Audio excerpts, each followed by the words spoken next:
Hello, citizens of Gotham. My name is Graham Elwood. You're watching the Political Vigilante live stream, December 1st, 2020, 7:41 p.m. Pacific time, 10:41 on the East Coast.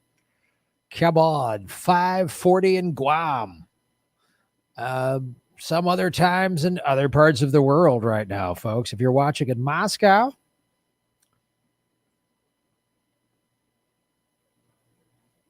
Prague, Nice, France, we welcome you to the show. Hello, Cat B. Hello, Almighty. Hello, Independent Left.News. Teddy K, Dallin Cook, Carrie Gale, Richard Smith. Graham, you've lost 100 subscribers again. What's going on? YouTube is throttling me and lying. It's really, really awful. It's really, I don't know what I don't know what to do. I go live on YouTube. I go live at least 3 or 4 days a week. And I drop 2 to 3 clips a day. I drop in the neighborhood of 15 to 20 clips a week. It's literally impossible. Like, I think I'm going to talk to my lawyer about, is there a lawsuit against Google that we can do? Because it's my content. It's my subscribers. I earned these subscribers and they're taking them away.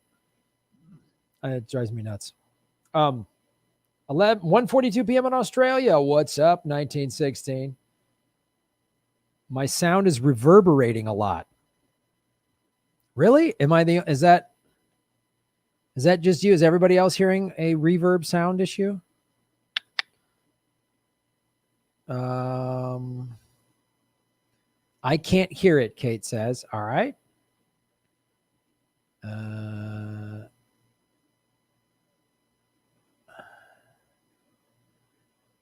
All right.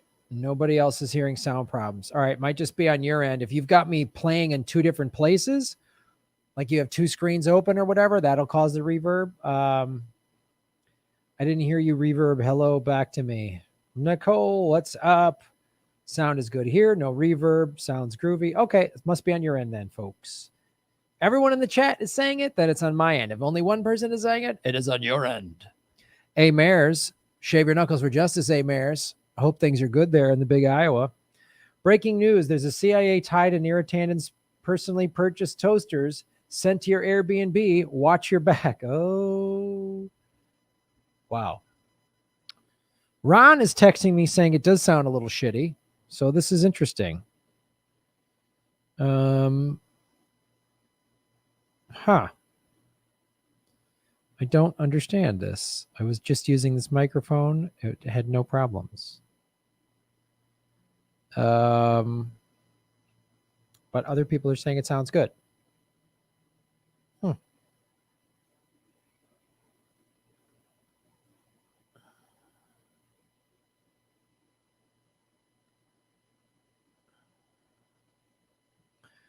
Many sounds good to me's. Many people saying they don't hear any reverb. Interesting.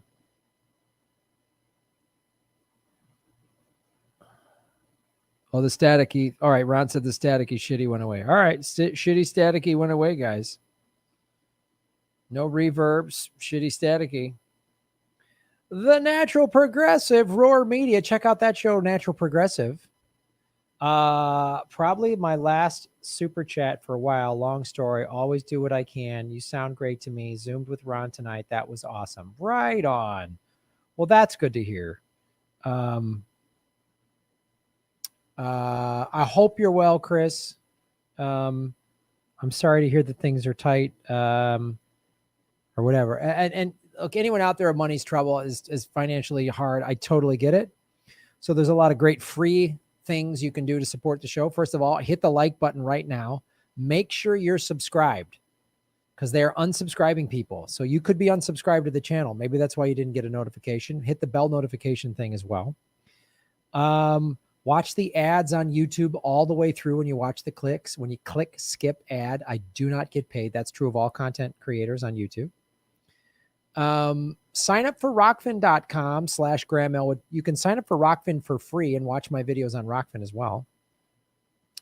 Follow me on Rockfin. That's a free thing you do. Follow me on social media, specifically Twitter @Graham Elwood. Those things help. I have a Pandora comedy channel. That helps as well. So those are things you can do that help the channel. Boo.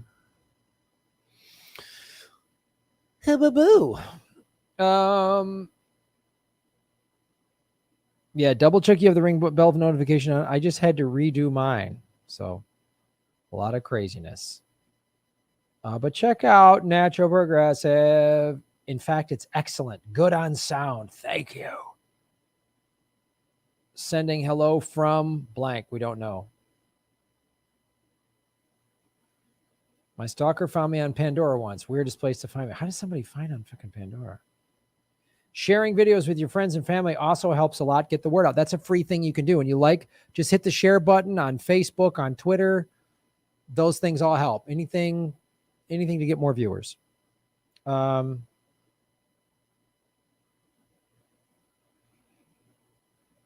All right, let's bring Ron Placone on the program. We currently have 126 current viewers, 83 likes. Let's get the likes up there.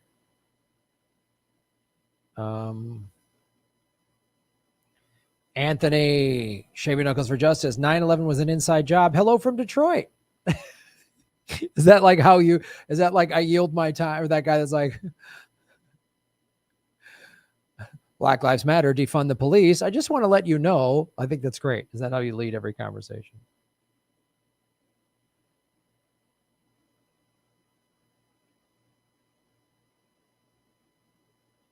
Ron Placone. How's it going, Graham? It is good, Ron Placone. How are you? I'm good, man. I'm having a vegan. You are? I am. My wife made it. She did an excellent job. Nice. Protein powder, some frozen fruit, and some coconut beverage. You know, in some states, you're not allowed to call it coconut milk because they're like, all the cows, not fair to the farmers. So you have to call it coconut beverage. That's a thing. That's a real thing. I think it's in Vermont. I want to say people in the chat will let us know. I think it's in Vermont, but yeah. Oh, wow. That's so dumb. Yeah, but it's a great vegan smoothie. I'm glad you're having a vegan smoothie, Ron. I just there was the supplement store by me was having a sale on Garden of Eden vegan protein powder. I've used that before. That's a good protein powder. It is. I've used it several of their products. They make good stuff. Are you a chocolate guy? Sometimes I'll go chocolate. Sometimes I'll go chocolate. Sometimes I'll go chocolate. I go vanilla sometimes. I'm cool with vanilla, but man, I like a lot of frozen berries. So I mean, I don't know. I just feel like chocolate just has that extra punch. You know, I just like it a little bit better than vanilla. I should pull a Jimmy and be like, "Hey, Graham, you have a thing about the NFL and vegan smoothies, don't you?" Just lead me into a bit. That would be great. Phil Britton, hello. I really dig Late Night with Graham. Thanks from the Night Owls. You got it, Phil. I do both chocolate and vanilla. Nice. Redneck Economics is here. Check out her show. Loved your Love Me, I'm a Liberal, Ron. People seem to like that. That's good. Thank you. Yeah, I heard Jimmy played it on the Jimmy Dore show today, which is really cool. It reminded me I need to update it. I got to do a verse for Biden coming in now. So I was actually working on that. I was running some lines by my wife before we signed on here. So you got to do one for Biden coming in. You got to do, yeah. I got to update a verse. I'll take out the Obama verse and put a verse about Biden coming in. Oh, so it gives us all something to look forward to in 2021. So, hello everybody. Welcome to the Political Vigilante. My name is Graham Elwood. I'm here with Ron Placone. Hello, Ron. So it's been a couple weeks since we've spoken.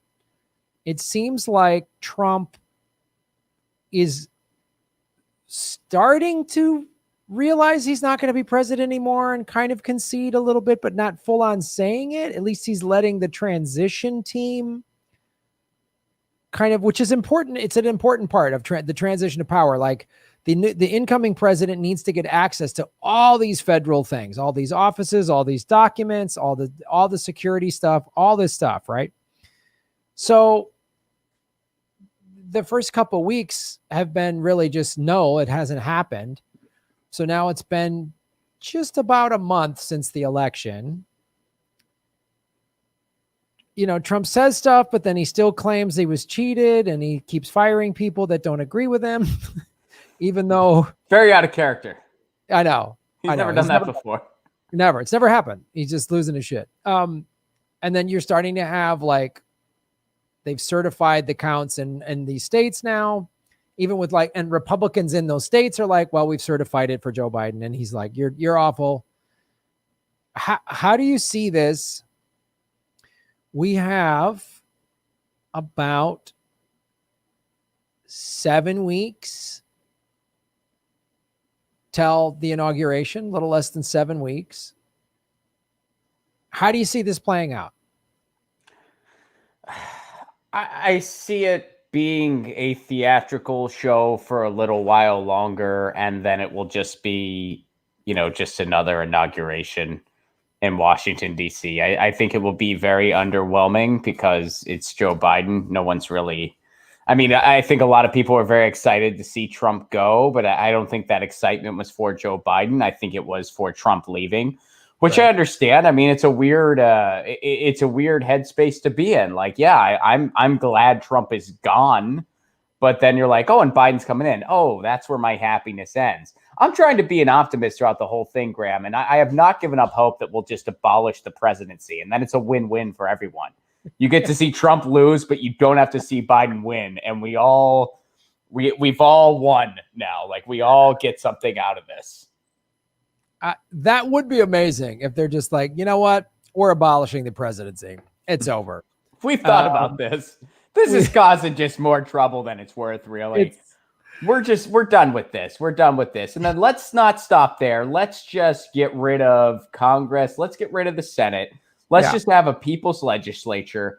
I know it won't be perfect. I know there will be a lot of headaches along the way. But I'm at the point where I don't think it will be shittier than what we have now. Yeah. I think it'd be hard to make it shittier. We'd have to really try to make it shittier. We'd have to sit down and have a committee on how to make it shittier. Like, yeah, how can we pursue shittiness? We have to really actively pursue shittiness. I think somewhere too, there's a guy that has known Joe Biden for years that Joe is buying that guy a sandwich very soon. Because I have this like vision that like in 1988, Joe said to one of his buddies, "So do you think I'll ever be president?" And his buddy was like, "Joe, are you serious? Joe, okay, will you ever be president? All right. Never say never. But Joe, here's what would have to happen. All right, first of all, you'd have to have an opponent that was just ridiculous beyond comprehension. Like maybe it's a guy that's never even been in politics before. Maybe he's been on like TV or something nuts like that, like Reagan, but even nuttier as far as like his history. Like maybe he had some bit part in a movie. He's just failed up his entire life from a handout he got from a parent. And then on national television, he tells white supremacists to stand by right before the election. All right, dude, I get your point. I guess you're saying, no, wait, Joe, I'm not done. Joe, I'm not done. There's more to it than that. First of all, you're not going to get through a primary like easily. There's going to have to be some situation where there's this person that would be a transformational president that everybody prefers. So the Democratic establishment is like, whoa, we have to do whatever it takes to keep this guy out. So then they get like 20 people, like a clown car of corporate hacks to make sure you slither your way in there. It won't be a real primary, Joe. That's what I'm saying. All right, I feel like at this point you're kind of being a dick. Joe, I'm not even done. Joe, I'm not even done. There has to be a pandemic. Remember what happened in 1918? Now you're just being an asshole. Shut the fuck up, Joe. I'm not done. There has to be one of those. There has to be one of those to where people can't even leave their houses, and your opponent has to mishandle that every way imaginable to the point where the only person on his side he has left is Rudy Giuliani And every time Rudy Giuliani talks in public, it looks like shit is dripping down his face. How are they going to pull that off? People like Rudy Giuliani. It's 1988. I don't know, Joe, but I'm serious. That's what needs to happen for you to maybe become president. And now Joe's like, well, good eye. You called it. Yeah, it's my cat agrees. Your cat absolutely agrees. Lucy knows politics better than any of us, quite honestly. She voted 20 times in 2020. that whole thing where they were just like, animals were voting. I'm like, well, I can't. My cat voted. But she wrote somebody in, and she won't even tell me who it was. It's like one of her feline comrades. I'm like, who'd you write in? She's like, you're asking too many questions. I don't appreciate it. She does this. Yeah, that's what she just said. She goes, it's in a secret ballot for a reason. I don't know. Yeah. Yeah, she's like, you're not ready for this, is what she said. She's like, you're not ready for the truth. You can't handle the truth, Ron. I think what Lucy said. Yeah, it was funny. I was talking to a friend, I was worried, and this could still happen. I don't want this to happen, but I was worried going into this election that all of Trump's, the Proud Boys and the Second Amendment militia people would just go fucking bananas, right? Leading up to the election, especially if Trump loses. And then Trump, might say, hey, I'm the dictator. I'm staying in. And I talked to two different people at two different great points of view. One guy goes, he's not smart enough to even think like a dictator.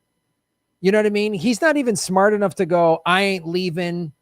Second Amendment people stay. He's just such a dumb narcissist. He can't, he's failed upward because he's not like this brilliant, smart guy. Like you said, he was given $1 million as a kid, 6 bankruptcies. He just fails upwards, but he's too dumb to even go, no, I'm going to, because to be a dictator, you have to kind of have you have to be an ideologue, you have to have this like fervent, ideology that you're not going to give up no matter what. And you're going to make it happen and do whatever you got to do to make that happen. Or you're so power hungry that you're just going to do whatever. And he doesn't even have that. He's not even smart enough to do that.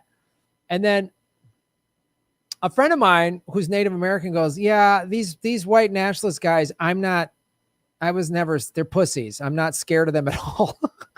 And I was like, you're right.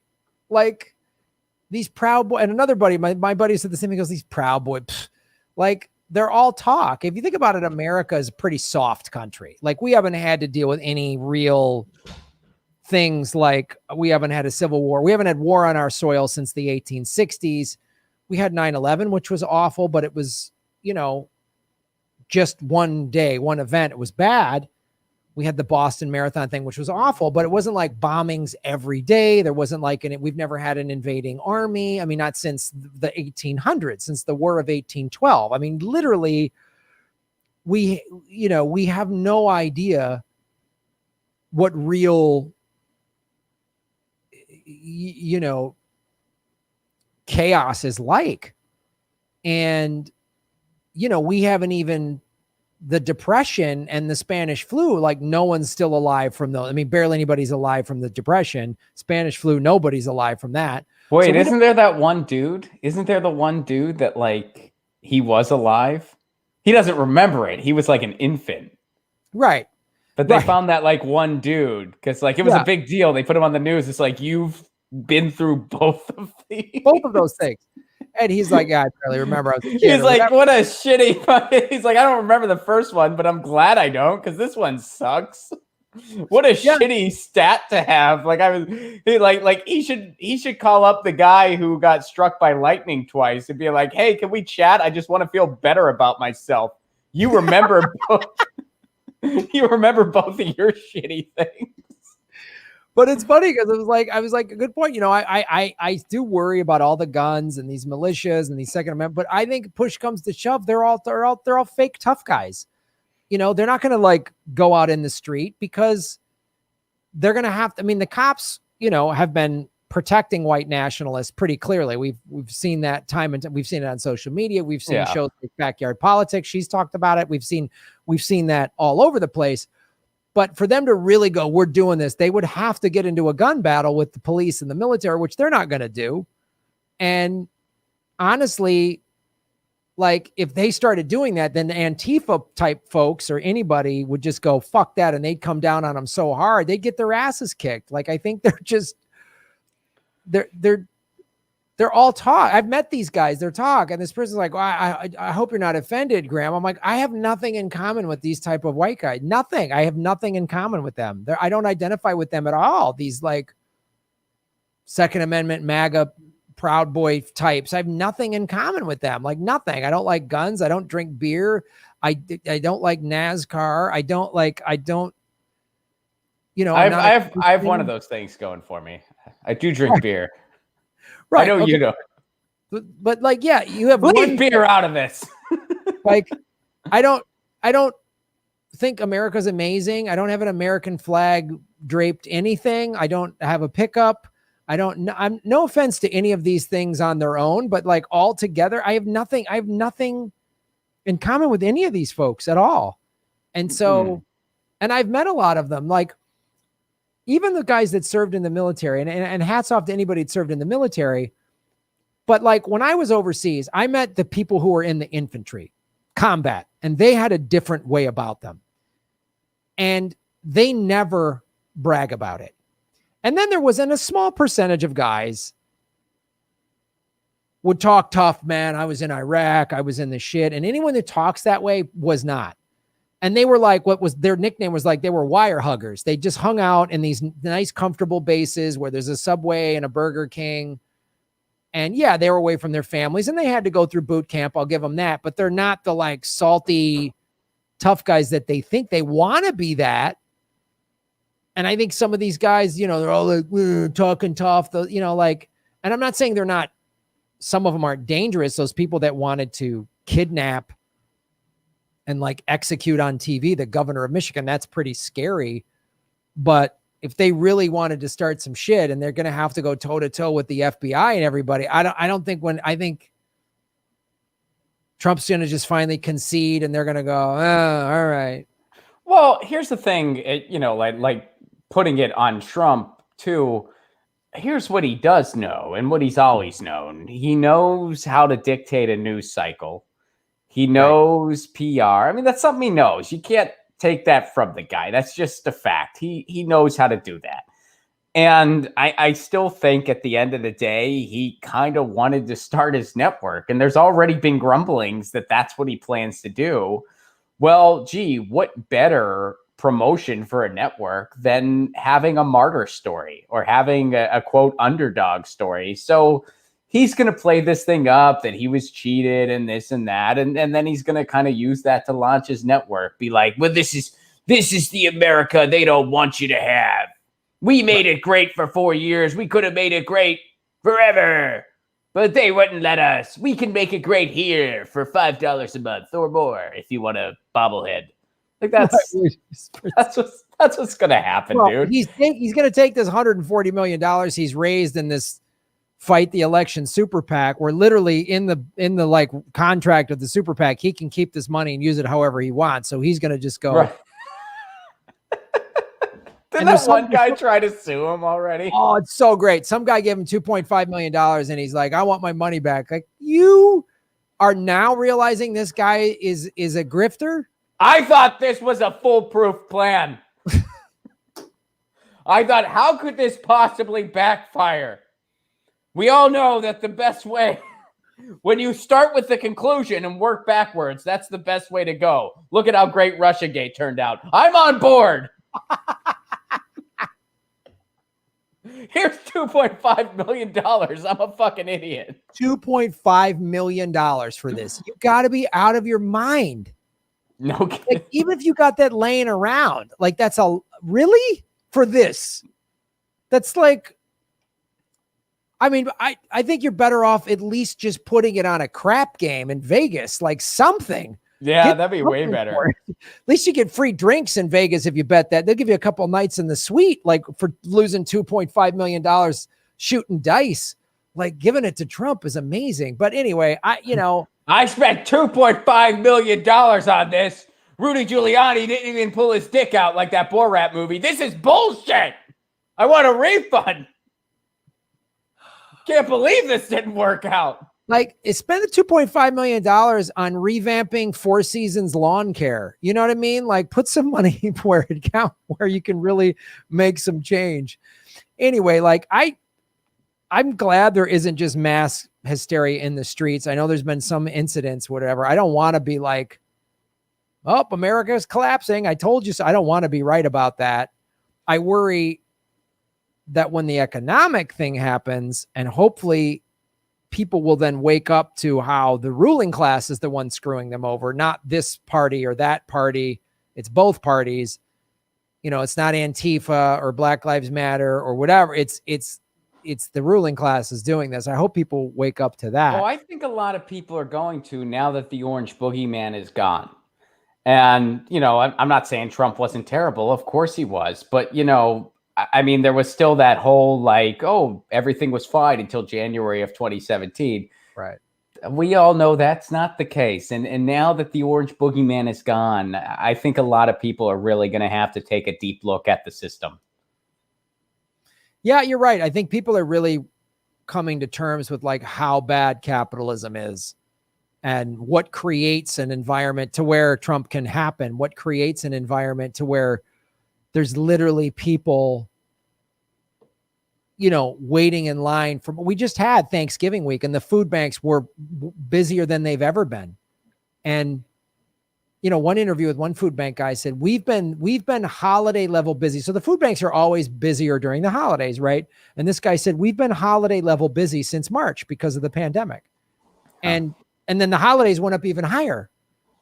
And so when, you know, the unemployment ends December 26th, when the eviction moratorium ends January 1st, you know, and maybe they'll pass them a little law here, but even an eviction moratorium doesn't fix the problem. It just kicks it down the road. So somebody who's 5-6 months behind on rent is going to, oh, great, I can't get evicted, but now I'm 7 months, I'm 8 months, or maybe I can pay down a couple months and now I'm only 4 months behind. It's like everyone's in a hole. It's nuts, man. I mean, and meanwhile, it's like you see these situations where landlords are getting some breaks, but they're not passing it on to the tenants. And it is a mess. And even in like some of the forecasts down the road, it doesn't include any aid for people.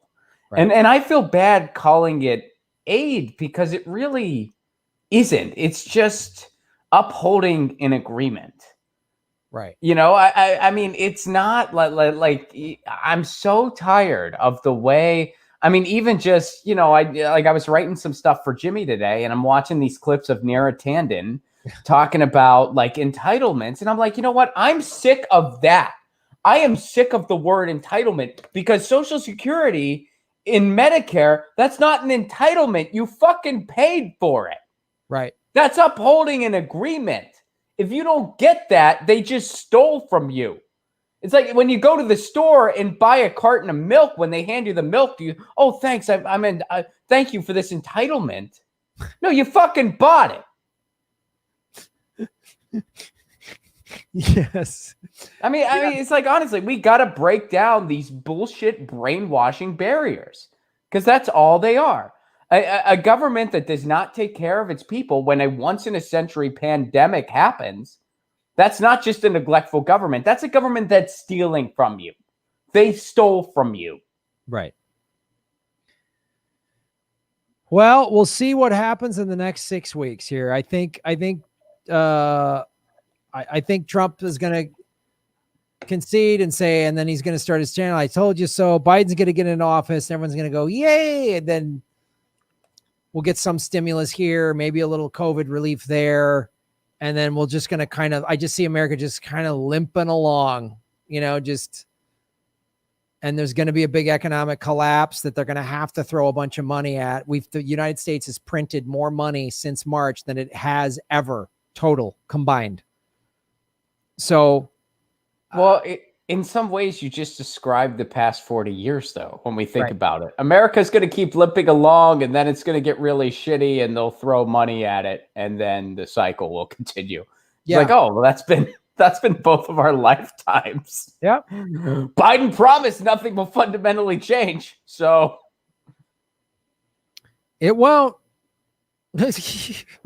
I'm so excited to see absolutely no change happen January 20th. I'm so excited for nothing will fundamentally change January 20th. I can't wait. Oh, it's so great. It's so great. Thanks for watching the show, everybody. Shave your knuckles for justice. Hit the like button. Here's a super chat. Nene B, did you guys see the Nina Tulsi interview yet? Oh man, I haven't watched it yet. Have you? I have not. I'd like to. Yeah, I heard. Was it on her podcast or was it like just hosted by somebody else? Hers being Nina's. No, I think it was Nina's podcast. Yeah. Okay. All right. Keep getting to watch it, but I hear it was good. I hear it was interesting. I'd love to see those two talk. I mean, I got mad respect for Nina. I'd love to see. I wish they'd come on this show, and my first question would be, when are you going to leave the Democratic Party? And if you don't, why are you lying to yourself? You know, why are you lying to yourself that you can reform this party from within? Because you know it's impossible, right? Right? You know it's impossible. It's impossible. Yeah, I think Nina's just about there. I mean, yeah, I try not to get my hopes up about anything, or at least not anything electorally, but I think Nina's pretty much there. Yeah, I believe I gotta believe you're right. I think Nina's about ready to just go, nope, I'm done. Because especially Neera Tanden being put in Jimmy's era, in Biden's cabinet, it's like, wow, it just keeps getting. Neera Tanden is the worst person. It's like these are awful people going in Biden's cabinet. Awful, horrible people. Horrible people. Like, it's unbelievable.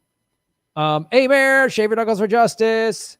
Has Christmas ever seemed less important to you? Graham, you literally saved Thanksgiving for us single people.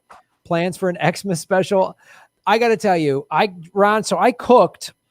I did a live stream cooking on Thanksgiving.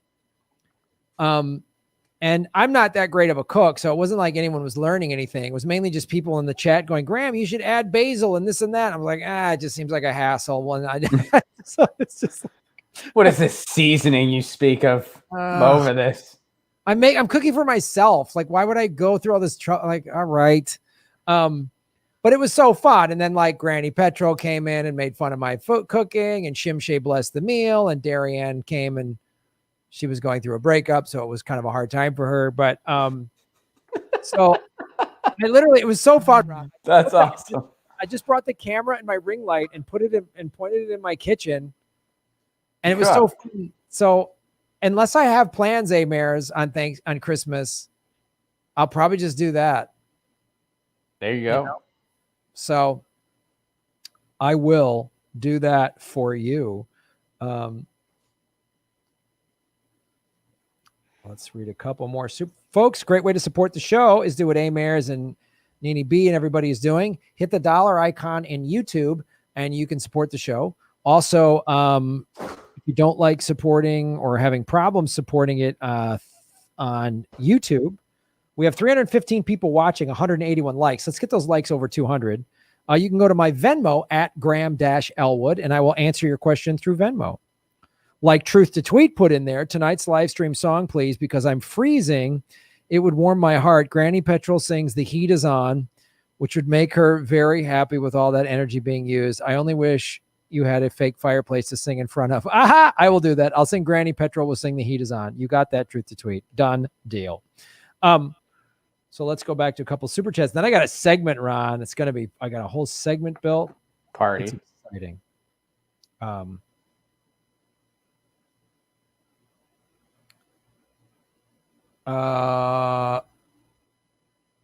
Nick Baker, shaving knuckles for justice.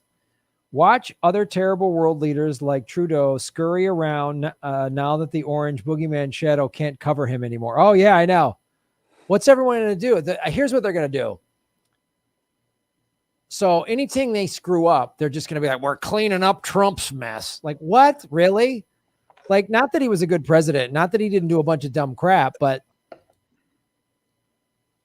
I mean, Obama didn't put any bankers in jail. He didn't rescue anybody from foreclosure. He didn't shut down the cages at the border. He actually had them built. He didn't stop any pipelines. Like, what?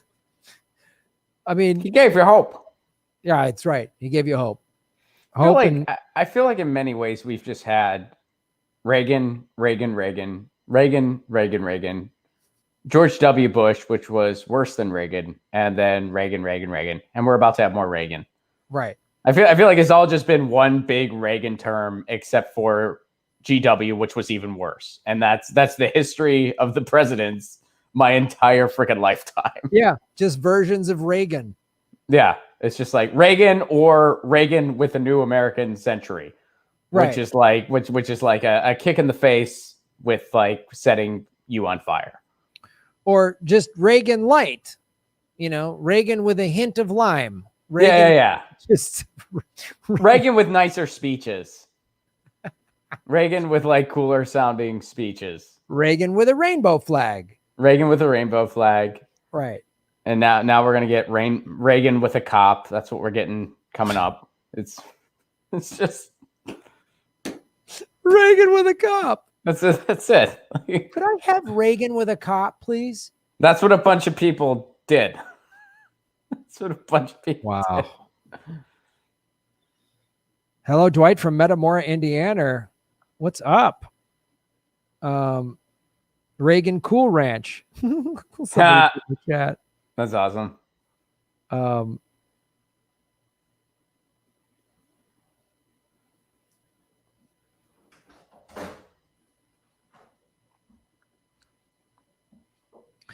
I have a theory. Kamala becomes VP. Joe resigns. Oh no, Kamala needs an experienced person as VP, hires Hillary. Kamala suicided. I wouldn't doubt it. Oh my God. Wouldn't doubt it. Hillary can somehow make her way into the White House. She will do it. Yeah. Yep. It's unbelievable.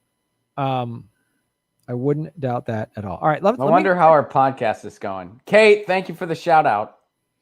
Shout out. Support Ron Placone, everybody. All right. I'm going to do this segment. Ron, and then I'll bring you in at the end to weigh in on it. Does that sound exciting to you? Yes.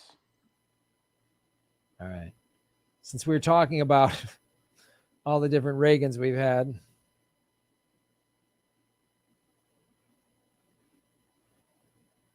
Oh, where is it? Where is it? Hold on, Ron. Ron, do you like my new microphone? I do, man. That's a nice mic.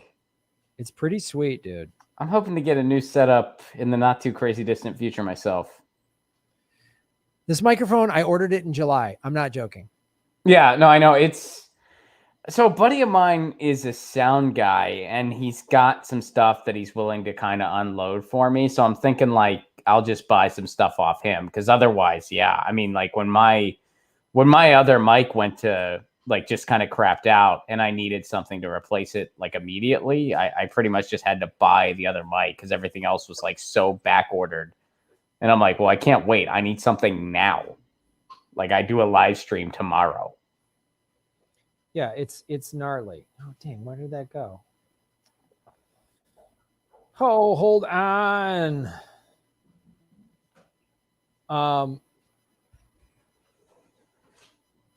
Yeah, so I bought this to have shipped to me in July, and it literally showed up like a week ago. And then I bought 2 backup mics that I have, so I've got all of that. Let me hit the like button, everybody. God, I had this thing all queued up. God damn it.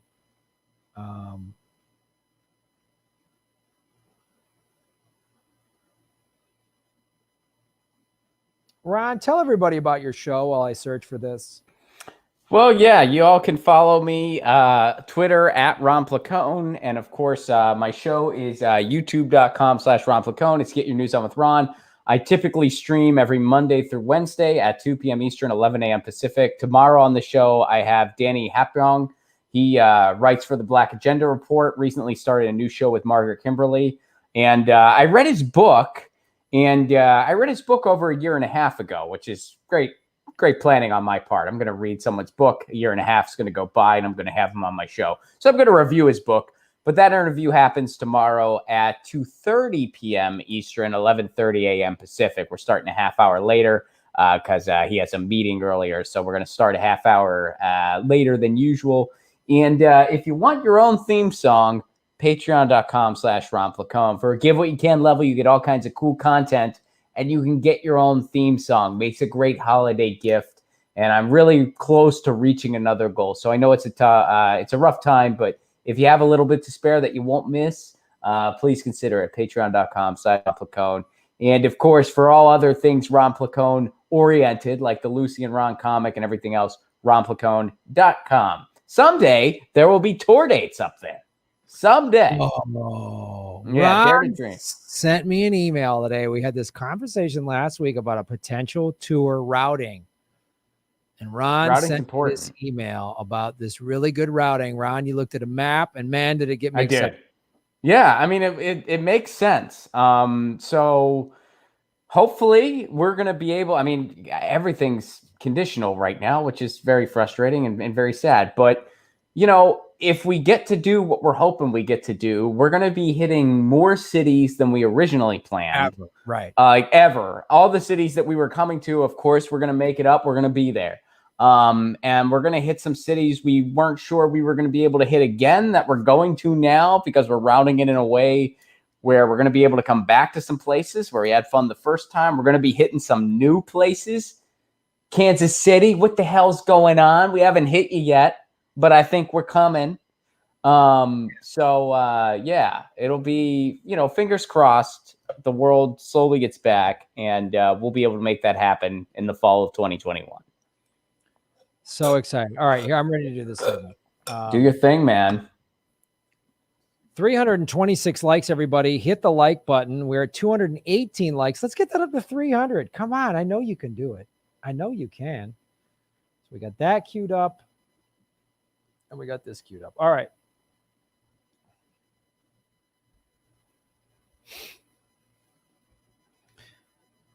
Hello, everybody. My name is Graham Elwood, and you are watching The Political Vigilante. So Obama's got some books out. Stephen Colbert. Remember when Stephen Colbert was like, oh, he's awesome on The Daily Show. And then he did the Colbert Report where he was mocking Fox News. It was great. Now, this is as hard as his question gets. He interviews Obama, right? And this Obama says the problem with the drone program was not that it caused an inordinate amount of civilian casualties, although even one civilian casualty is tragic, but that the drones probably had less collateral damage. Let's watch this whole interview. I'm sorry. I just can't. It's mind-numbing to me. We're just going to watch this whole interview here real quick. It's about this is not the whole interview, but just this segment.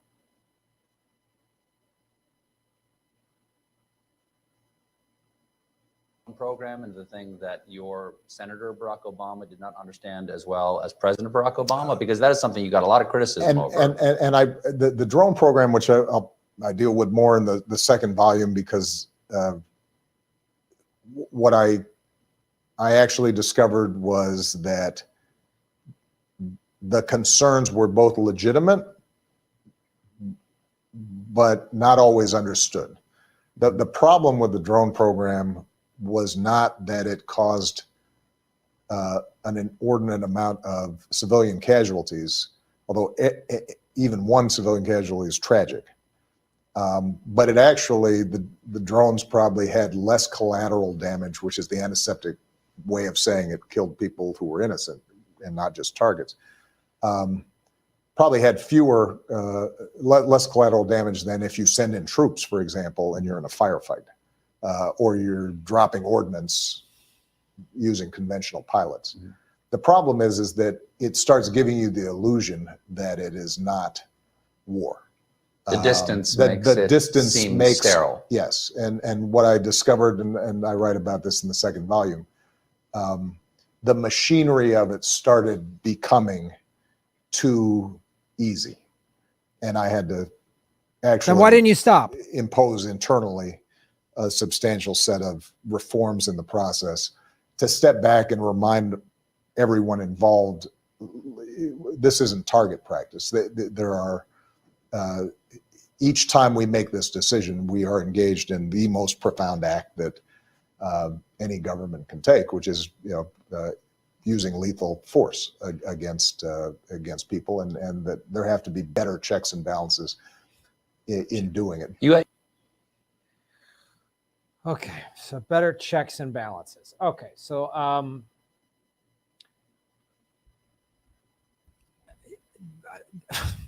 that's the problem with Obama right there.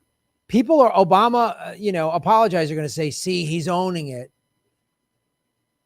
He gives nice words, and boy, we should have better checks and balances. Really? So that's the boy. I look back. That's where we should have had better checks and balances. Checks and balances. You said you were going to get us out of war, and then you dropped more bombs than Bush. This is from Glenn Greenwald back in February 2013. Chilling legal memo from Obama DOJ justifies assassination of U.S. citizens. This is what he did against his own citizens. I mean, this is like, not to mention, he dropped more bombs. U.S. drops an average of 72 bombs each day throughout the globe. This is January 9th of 17. So this is before Trump had been sworn in. Let's go into this article a little bit. Because I'm sorry the problem isn't that there's collateral damage. I mean, that's bad. The problem is that there wasn't better checks and balances. No, the problem is that it's awful. It murders people, and you did more of it than Bush. And then you let Trump do more of it than you did.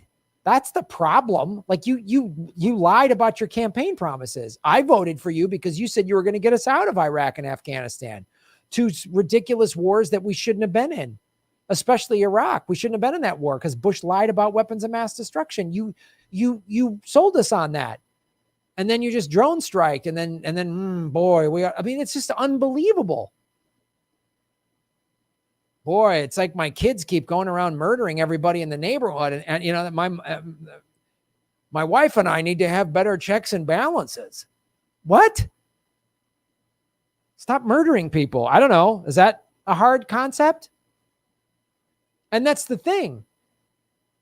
And then they always say, well, and then there's another article where Obama said, I didn't want to seem weak on terrorism because I would have been criticized by the Republicans. Shut up. I'm so sick of that. You had control of the House and the Senate. You could have said, that's it. I won overwhelmingly, which he did, especially in 2008 and in 2012, but he won overwhelmingly. He said, I won overwhelmingly. The American people want us out of these wars. I don't care what the Republicans and the Tea Party think. You're in the minority. America doesn't want this. We got to get out of these wars. We're done. I'm tired of spending money and having Americans die and flag draped coffins. We're done with all of it. That's what a leader does. You think FDR was worried when he won in landslide 3 times in a row? FDR was like, I hope the Republicans don't get mad. Trump certainly didn't give a shit if he pissed off the Democrats. Bush didn't give a shit if he pissed off the Democrats. When people were like in an interview, they're like, well, why are you trying to Trump like a month ago? Why are you trying to push this Supreme Court nominee before the election? Well, because I won. He said it in an interview. I won. That's what the winners get to do. We get to do this. We get to make the legislation because the American people voted for us. That's what Trump said. That's what Obama should have done. But he's like, we got to play nice. And oh boy, we got to do checks and balances. Iraq and Syria, where the U.S. is helping drive Islamic militants from both countries. This is back in 2016.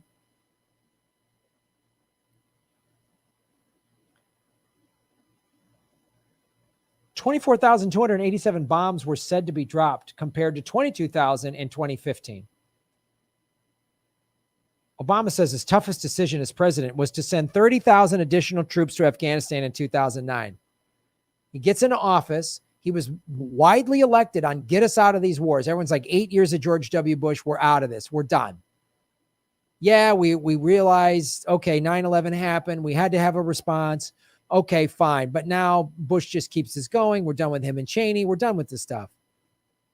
Ups the troop count. What else happened in 2009? After he upped the troop count, the Nobel Peace Prize was awarded to United States President Barack Obama for his extraordinary efforts to strengthen international diplomacy and cooperation between peoples.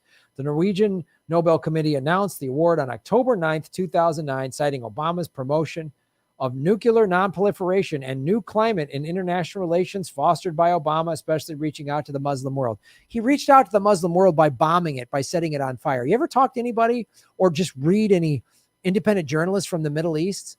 They see no difference between Bush, Obama, Cheney, Biden, Rumsfeld, Colin Powell, John Kerry, Hillary Clinton, Trump, Pompeo. They don't see any difference because this is the war machine. And that's just an interview with Stephen Colbert is just to, guess what, neoliberals? War's not that. It's tough. He had to make some tough decisions. A tough decision would be tell the military industrial complex, we're done.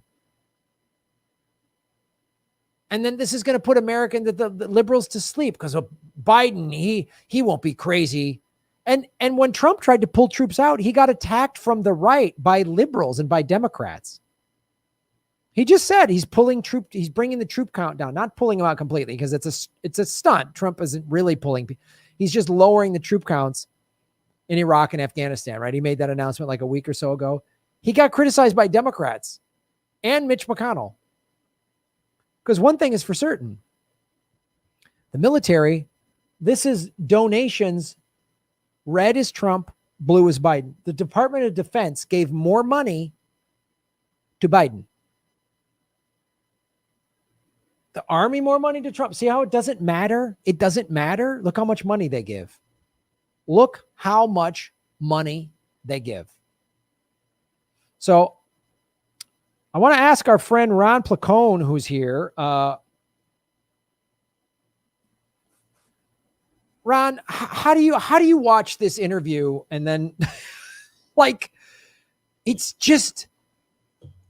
funny, the dilemma, stopping bombing, not setting the Middle East on fire, that's never part of the dilemma. It's, do we send troops in or do we drone strike? See how they always move the conversation away from full peace, from full no more war, from, economic solutions, helping the Middle East economically so they don't need to be dependent upon the economics of fundamental Islam. And part of it is economics. The people are poor. I remember when I was in Afghanistan, they're like the Taliban or Al-Qaeda, whatever, would come to some poor farmer and say, look, man, we'll give you $100 if you just put this cell phone by the side of the road. And he's like, okay, $100 is more than he makes in a month. So he took, that's how it was done.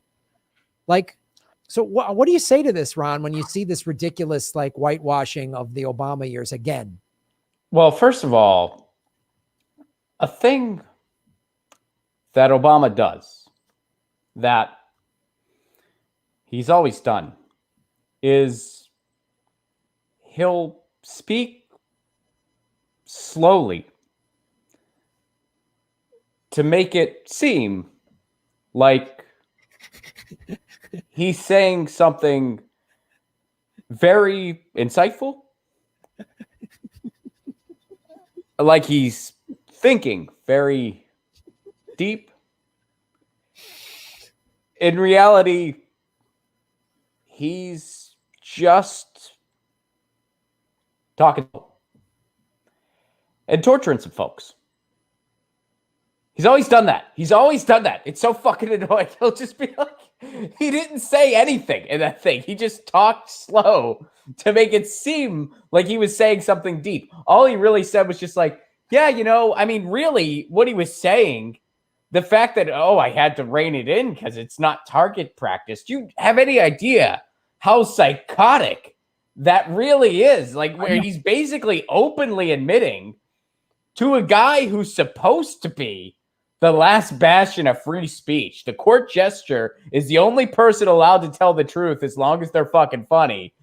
Stephen Colbert has forgotten both those rules, apparently. He's like, I'm not going to tell the truth, and I'm not even going to try to be funny. I'm just going to kiss this guy's ass, which was all he did in that interview.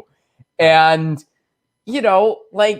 he's basically admitting, yeah, we were just droning the shit out of people because it wasn't really in our backyard and we weren't sending troops over. So we figured, why not? He never even mentioned why they were doing it. Just, of course, we have to do it.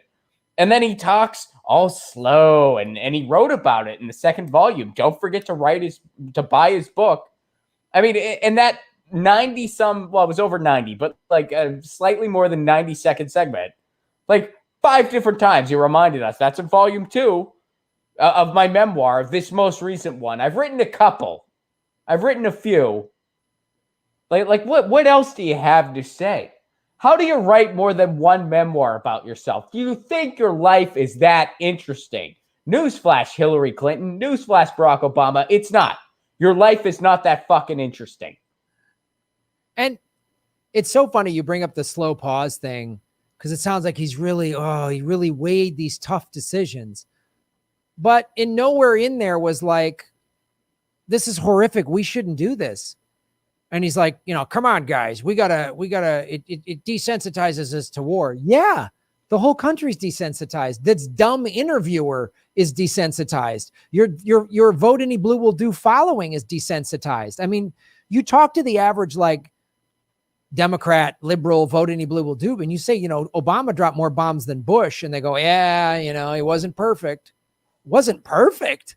Or, well, at least one like liberal comedian said, well, at least he was better than Bush. And I was like, well, not if you lived in Yemen, Libya, or Syria. I mean, he wasn't better. It was hellfire he brought. You would have wished it was just Bush bombing 2 countries rather than Obama bombing 7. Like, just the nonchalance of that, like, and then giving this offensive lip service, like, it's literally, and again, let's put it in this context. Let's put it in the Me Too context. What if he was the head coach or the athletic director at like a college where the college football players were just rampantly abusing, raping women, beating people, just out of control. And he had that response. Mm-hmm. I mean, it's just like, we have more checks and balances. People would be like, checks and balances? You let these guys do whatever the fuck they want and they fucking ruining people's lives. These young women's lives are ruined. And you're saying checks and balances? Well, you know how I feel sometimes just in society in general, and especially like in moments like this. There's this episode of South Park where they're criticizing the Catholic Church, and there's this one priest who's the good guy, and he's like not okay with this corruption. And so he goes to the Vatican and he meets the Pope, and there's this almighty spider. And he just goes, guys, we have to do better. And they're like, well, yeah, I mean, and he goes, we shouldn't be doing, like we should not be raping children. And then everyone's just like, whoa, hey, come on now, come on. And he's like, are you kidding me? I feel like sometimes in the world when you're just like, we shouldn't be droning anybody for no reason. It's just like, whoa, purity test. Whoa, dial it back. What do you mean? Not droning anybody. Come on. Not even one wedding? No, we shouldn't be doing it. There's no reason for us to do this. We're behaving like an empire. We will see the same fate. And it's morally disgusting. Whoa, come on, purist.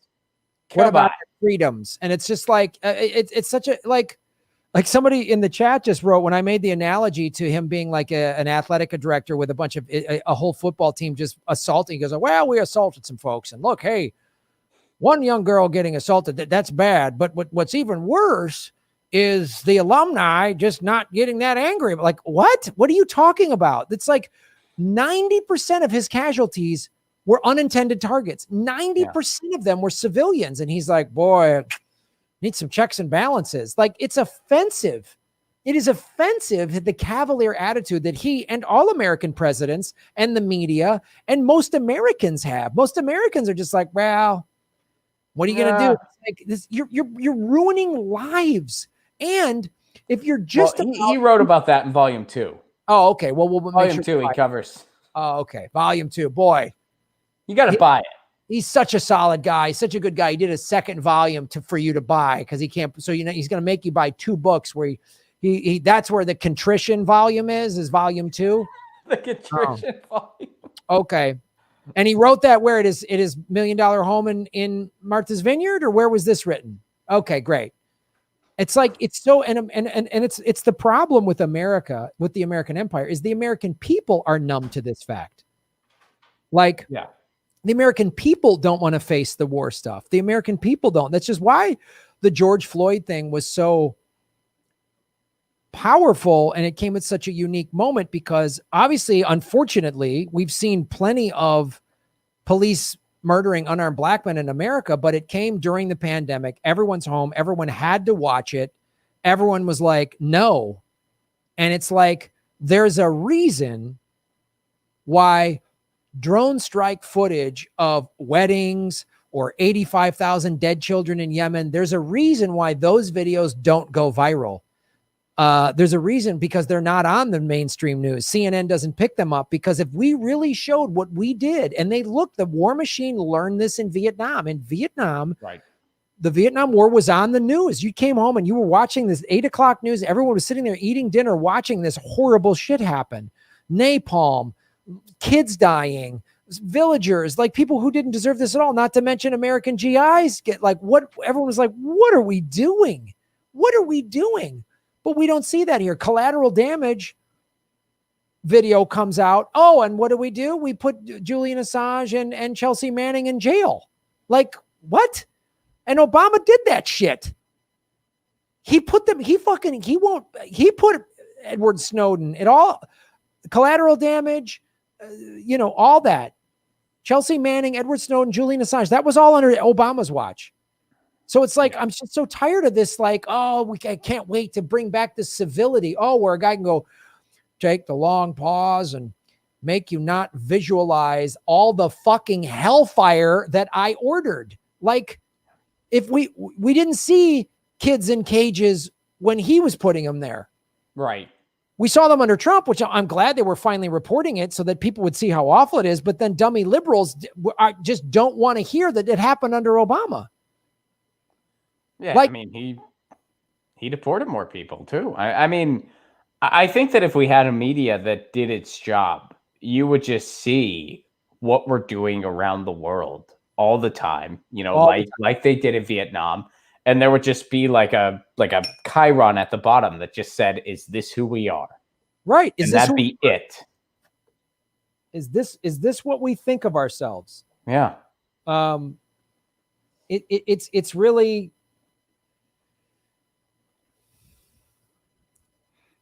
And so I'm gonna just end this segment on this, because people don't want to wake. They can't, and Americans, historically they can go back about 5 months in their brain, but like we've just been bombing and I've played this video before, and just want people to know we're going to keep bombing people, and we're probably going to go to war with Iran. Trump might even get us into war with Iran before Biden. But if Trump doesn't, I guarantee you Biden will get us at war with Iran. But just let's not forget this. Smedley Butler, a U.S. Marine Corps General Major who was the most decorated Marine at the time of his death, stated it well when he wrote, I spent 33 years and 4 months in active military service, and during that period, I spent most of my time as a high-class muscle man for big business, for Wall Street and the bankers. In short, I was a racketeer, a gangster for capitalism. I helped make Mexico safe for American oil interests. I helped make Haiti and Cuba a decent place for the National City Bank boys to collect revenues in. I helped in raping of half a dozen Central American republics for the benefit of Wall Street. I helped purify Nicaragua for the international banking house of Brown Brothers. I brought light to the Dominican Republic for the American sugar interests. I helped make Honduras right for the American fruit companies. In China, I helped see to it that Standard Oil went on its way unmolested. Looking back on it, I might have given Al Capone a few hints. The best that he could do was operate his racket in 3 districts. I operated on 3 continents. War is a racket. It always has been. A few profit and the many pay. But there is a way to stop it. You can end it by disarmament conferences. It can be smashed effectively only by taking the profit out of war.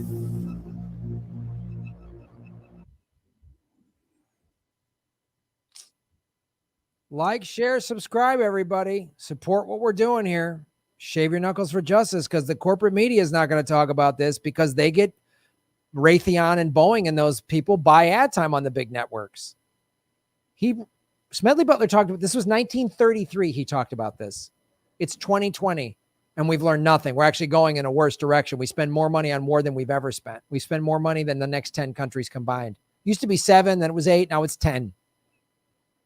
And don't listen to Obama talking about, oh, we need some checks and balances. No, war needs to end. We need to stop the bombing, stop the drones, stop all that. We need to stop it right now. So don't fall for this crap that Biden is, oh, yay, Trump's gone. Great, Trump's gone. Now what? More war? Because that's what Biden's going to do. That's what his cabinet full of neocon, war hawk, corporate Democrats, full-on Republicans, that's what's going to happen. Nothing will fundamentally change. That's what Joe Biden said. That's telling, hey, military-industrial complex, don't worry, we'll keep the bombing going. None of this no war talk. We'll just keep the bombing going. Thanks for watching the show. Shave your knuckles for justice. Boom. Roddy Placone. All right, there's a couple of super chats I got to read. Natalie Williams. Natalie, shave your knuckles for justice. Boom. Anyone laying odds on war with Iran? MSNBC, mainstream media news seems to be prepping us for it. Yeah.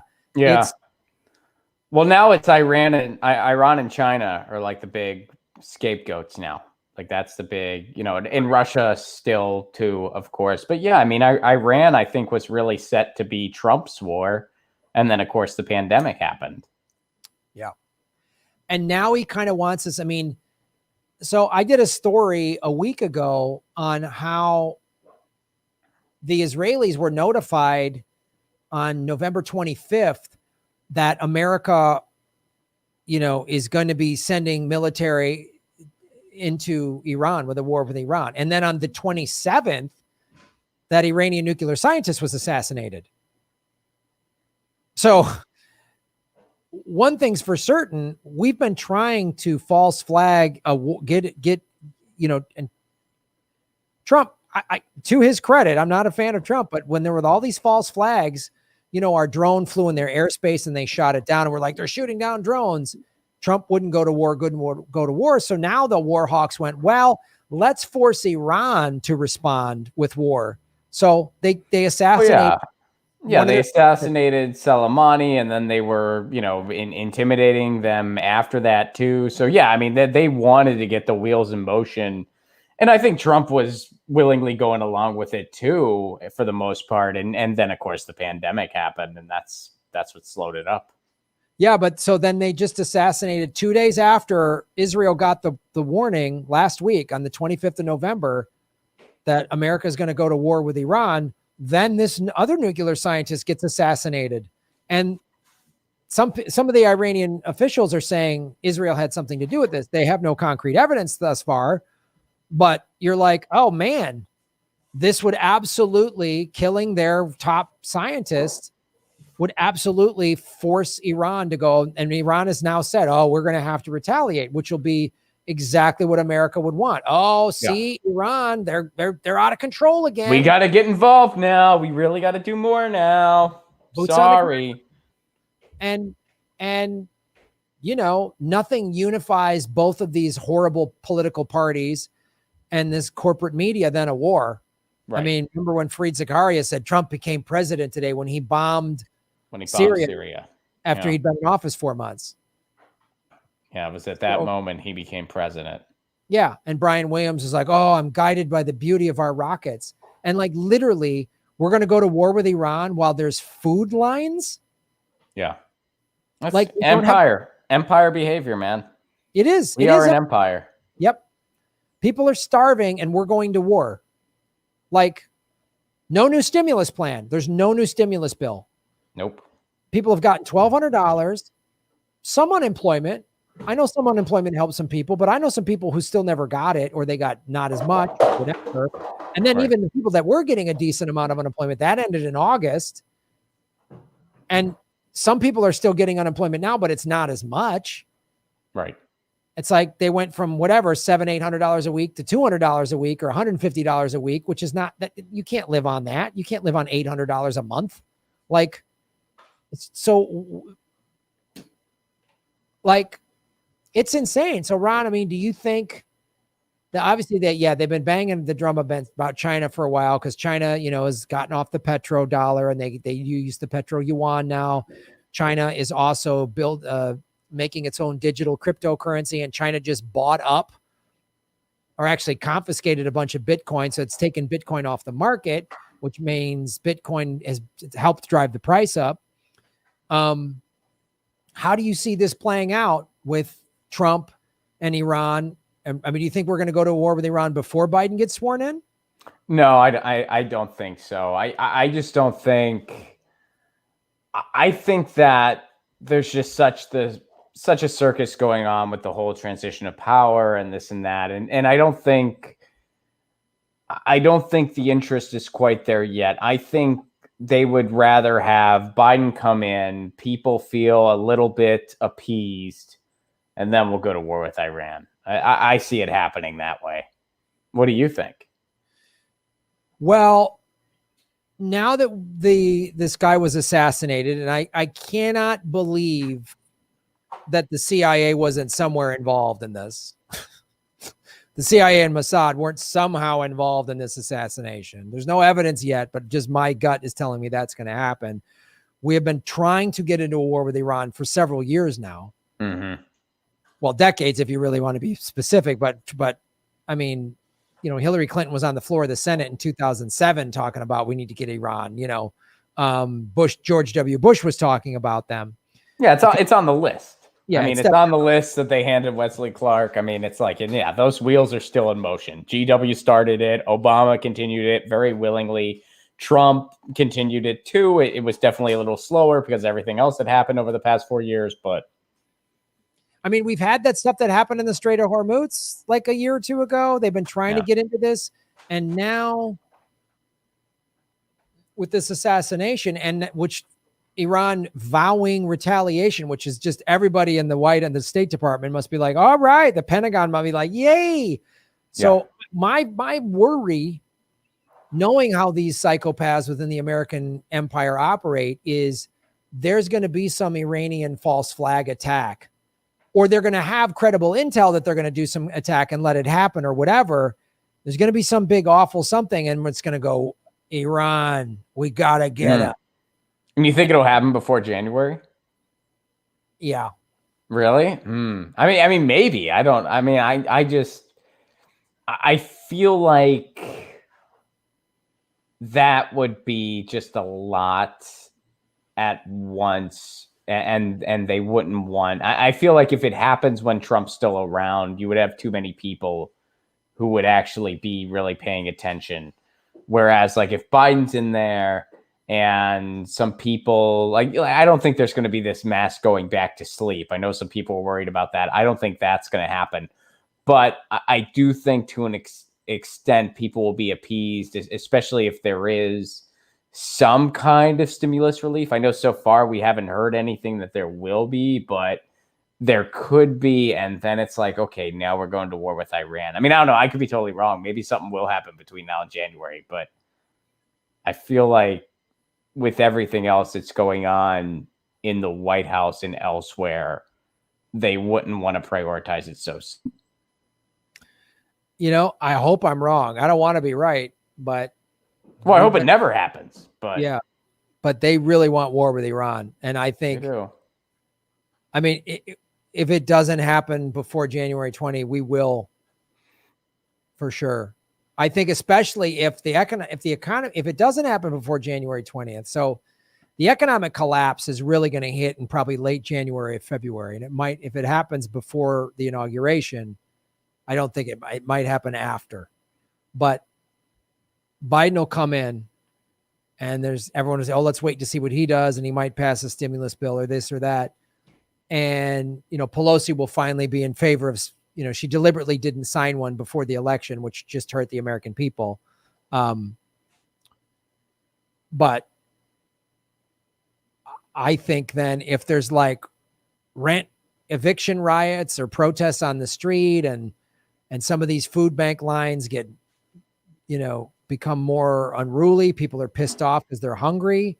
And you get all the, when the eviction moratorium ends January 1, then people are going to like hit the streets and be pissed off. And that's going to, and I think when the people are in the streets mad about this government screwing them over and realizing both parties don't give a damn about them, that's when, to your point, it might be like, oh, Iran attacked us. Right. This will unify the country. Yeah. We'll Here's a common enemy. Here's the source for our problems. Yes. Just like trying to blame China for this virus. It's like, blame everybody at Fort Detrick. Blame everybody that did the pandemic. Yeah. Oh, it's by the book propaganda. Let's not look at what's going on in our elections. Let's blame Russia. Let's not look at what's really going on with how we're handling this pandemic. Let's blame China. Let's blame, and let's blame Iran for this. And it's been going on for like 40 some years now, man. Yeah. So how do you see America? We've talked about this before when you've come on the show. How do you see America like playing out? Like, I mean, like, you know what I mean? Like this Yeah. So this is what empires do. This is what empires do that are end of empires look like what we're doing right now. So how does the collapse of the American empire, what's that going to look like? Well, I mean, the optimist in me is hoping that it's just a kind of gentle fall where it's just like our imperialism just kind of like we don't do it anymore and we just become like another country and focus more on domestic needs. And when I say we, I don't mean we like the people. We, the people, are already there. I mean the people running this place, to just recognize that the empire game is over. But I don't know if it's going to go that way. Like, I mean, it's kind of like that thing that everyone wrestles with. Like, there's going to be a fall from grace. It happens to every single empire. It will happen to ours. How brutal will it be? That's tough to say. I mean, it could be real brutal where this place is kind of remnant of a third world country. In many ways, it already is. That could get even worse. That could be amplified even worse. We could have a rough patch for a little bit and then kind of transition into a better tomorrow. I'm hoping it's the latter. Is it possible? Sure, it's possible. Could it not go that way and be way worse? Well, yeah, that's possible too. So, I'm just going to try to do everything I can to make sure it's a kind of gentle fall and a transition to a better tomorrow. I mean, we are in a historical moment where there's not going to be a normal, like we're not going to go back to normal, but the new normal doesn't have to be worse. It could be better. Are we guaranteed that? No, we're not guaranteed it, but it's not impossible either. So, we'll see. Yeah, those are some valid points. I think because more people are waking up, and especially since, anybody under 40, such a higher percentage of people under 40, under 30, under 20 are like, done with capitalism. We're done. Yeah. We really want socialism or democratic socialism. I mean, the DSA numbers are going through the roof. We've talked about that before on this show and on your show. And so I think, because again, I don't want some crazy civil war implosion, Yugoslavia. Like, I don't want some awful shit like that to happen. But I think there is some, America will have to kind of hit a rock bottom, see how bad it is. People will really wake up to the fact that this capitalism is killing people, literally killing people. And it might be kind of chaotic for a while, but then there might be like this rebirth, and maybe America, 5-10 years from now is more of this like lefty utopia or something, because all these young people, like all the older people that think socialism is the same thing as, Stalin era communism. Unfortunately, there's just that propaganda was so effective with people from my age group and up, that, you know, some of those people just are going to have to, unfortunately, die because they're not going to change. It's like you hear about this nurse talking to somebody that's like dying from COVID, and they're like, I'm not saying it's not real. Yeah. It's not real. It's like that. There's nothing you can do for somebody like that. And the people that still think America's great and socialism, you know, which is just workers on the means of production, and democratic socialism is just equal distribution of funds. They still just think that that's the commies coming to take away their freedom.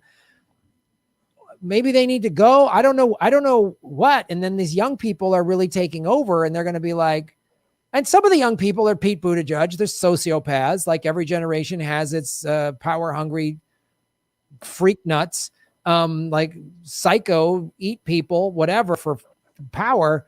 But I think enough of these people are like, hey, you guys took away my, you know, think about somebody in their high school or 20s right now, like, oh, this pandemic took away my high school graduation, took away my fun college years. And now you economically are screwing me over. And now with climate collapse, I'm not even going to, you know, all these young people are talking about, I don't even know if I want to have kids, because do I want my kids to grow up in a just an apocalyptic hellscape? And I think enough people are getting pissed off. We've been at plenty of protests on the streets, and it's mainly young people. It's people of all age groups, which is cool, but it's a lot of young people going, we're done. So I guess it'd be nice to, I hope that's what happens, is that out of this empire just kind of fumbling and falling apart, young people go, and just Americans in general wake up to just know everybody was dancing in the streets for Biden, you know, in early November, are going to see how awful it is and go, all right, the system's done. We got rid of Trump. Biden sucks too. Let's create a new system. I hope that happens. Yeah. I mean, I do too. I mean, I think in many ways, I mean, I think it's really just what kind of magnitude are we going to look at? Because I think everything that we laid out is going to inevitably happen. It's just a matter of the magnitude of how it happens. Like, yeah, we're going to hit rock bottom. I'd like to think we're kind of hitting it now, because it's not, you know what I mean? Like, it's not like when a society hits rock bottom, it's not like the same as like a person where it's like, well, you just wake up in a pile of your own vomit, like, some dive bar floor or whatever. And you're like, this is rock bottom. And the next day you like do whatever, call your brother and apologize. I don't know. I'm just making shit up. But like, for a society, it's kind of more like, this is rock bottom. You hit it and you kind of bounce a little bit, where there's some like bright spots where you bounce up and you see, like, it's like you're hitting rock bottom, because as a society, we're really screwed. But then it's like, oh, you bounce up and you see 26 of the 30 DSA endorsed candidates all won. You hit right and you bounce up and you see the numbers are going through the roof for DSA. You bounce up and you see 70% of the public is ready for Medicare for all. So I think, like, if the rock bottom is kind of where we're at now, then yeah, I mean, we could be, embarking on a path to a better tomorrow. However, it's not going to be a totally smooth path. It will be rugged and it will have some struggles, and that's putting it gently. How severe will it be? That's tough to say. I'm hoping not too severe. That's my hope. It's true. And this like neocon warmonger cabinet of Biden's, I think, is going to wake maybe some of not all of them, because it's a type of a cult. The blue MAGA people are very much like the MAGA people in terms of their culty behavior. They totally are. But some of the people who were like, oh, I voted for Bernie, but then, I voted for Hillary in the general, and, whatever. I voted for Liz Warren this time around. Like, those people, they might go, Jesus, this cabinet sucks. Wow, Biden's policies blow. We got rid of Trump, and this is the best we can. Like, some of them might wake up. A lot of them won't, but some of them might wake up. And like you say, the like 72% of the people want Medicare for all. So, like you say, these DSA candidates won. There's a Green who's the mayor of Baldwin Park, there's Nithya Raman won, and the LA City Council has a real socialist on it, which is amazing. So like, there is these things, and, Florida voted for $15 an hour minimum wage, and Mississippi voted for weed. And it's like, okay, yeah, I think it might, we might be in the bottom right now. I hope so, because I hope so too. Yeah, I hope so. Because it's like, things are pretty bad right now. But if this is rock bottom, there is a glimmer of hope where it's like, okay, we're in the transition now. But if this isn't rock bottom and it's like, oh, geez, okay, but where is rock bottom at? We got to get there really soon. Because if this isn't it, holy shit. Any recovering addict will tell you there's always a lower bottom. Totally. But yeah, I hope this is enough bottom. I hope this is the night in jail where it's like, dude, do you want a full prison term, or just was this night in jail enough? Was it enough? Yeah, I hope it was. Yeah, hopefully this is the transition part of the TED Talk where it's like, this is where, like, this is the night we talk about, and that's when things started turning around. I spent a night in a Chicago jail after drinking too much in my 20s, and I didn't get sober immediately after then, but it definitely was. It was there. It was a part of it. It definitely was one of the steps. I will tell you that right now. Spending a night in a Chicago jail. I believe it, man. Believe me, that's not a place you want to be. I'd imagine. Anyway, thanks for watching the show, everybody. Shave your knuckles for justice. Let's read some super chats. Red Sea Socialist, what's up? Aloha. Third world countries don't bomb and sanction other countries. I wish America acted like a third world country. God, I know. Good point. Absolutely. We're crazy. We treat a large portion of our citizens like third world citizens, in some ways. Yeah. But we got plenty of money for bombing. Always got money for bombing. Hello from Greece, indeed. Thank you for watching the show around the world, everybody. Andres Torres, Shave Your Knuckles for Justice. You are a universe within a universe, Granny Petrol. Thank you so much. I did a night in jail with LSD. All right. Well, that's good to know.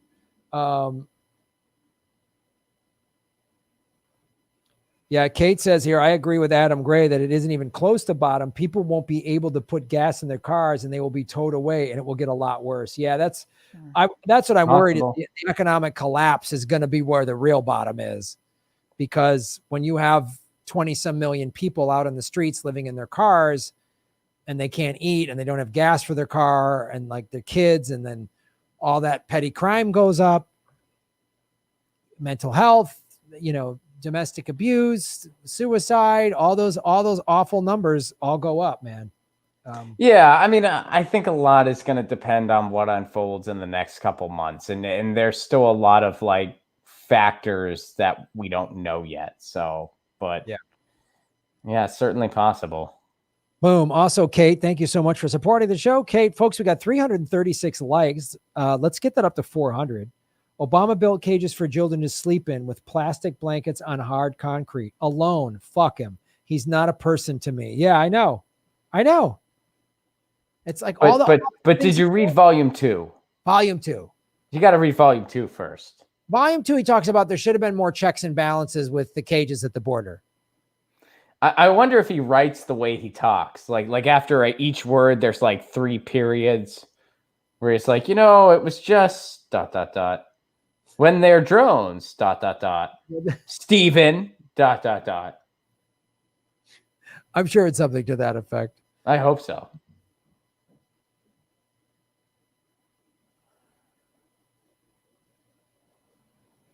I just realized this thing in the camera is my straw from my now empty vegan smoothie. That was delicious. Very refreshing. There, now it's out of the view now. It's better. Yeah, somebody's noticing my new microphone. Yes, fancy microphone. I hate that we are living in this stupid limbo and agony. I know it's awful, awful.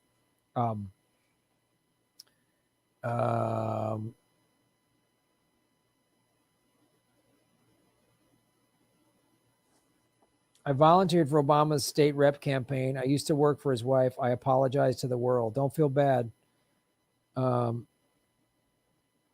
Graham's chat cares about Marx, and I appreciate that. That's why I love this chat. That's why I love this show. I love you're all political vigilantes, and you care, and you have interesting discussions and stuff to say. Love you guys, but no way I'm going vegan. All right.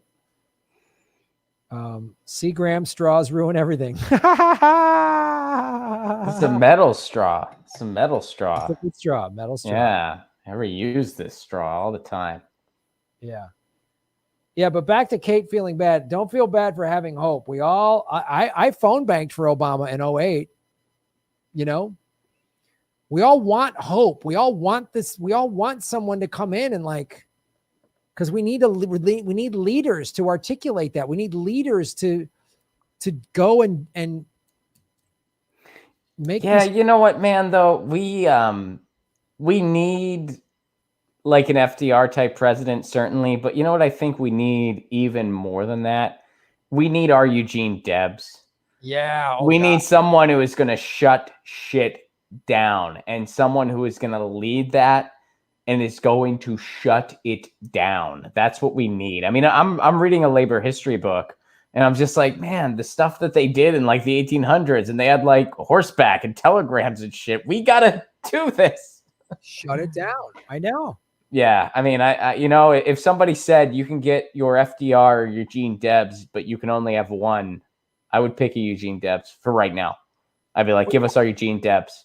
Because you know what? Even if we did have our FDR, you'd have an entire Congress and Senate working against that FDR. So I'd be like, you know what? Give us our Eugene Debs. Give us our person who is going to bring about a general strike similar to what's going on in India right now and shut shit down. That's why they put Eugene Debs in jail. Mm-hmm. He was too powerful. He was shutting stuff down. He was really fucking up the capitalists, man. I mean, it was like, the more you read about Debs, it's like, wow, that guy had it right. I agree, Ron. It's like an FDR has to run and get elected and blah, blah, blah, blah, and a cabinet and just like Debs would just be like, we need somebody like a real labor, somebody, I don't know, maybe like Chris Smalls, get him. I don't know what. Yeah. And it's about shifting the status quo too. It's not just about like, all right, let's put a really nice Band-Aid on this freaking thing. It's about like, no. We're done. This is over. This is the end of a freaking era, or should I say error?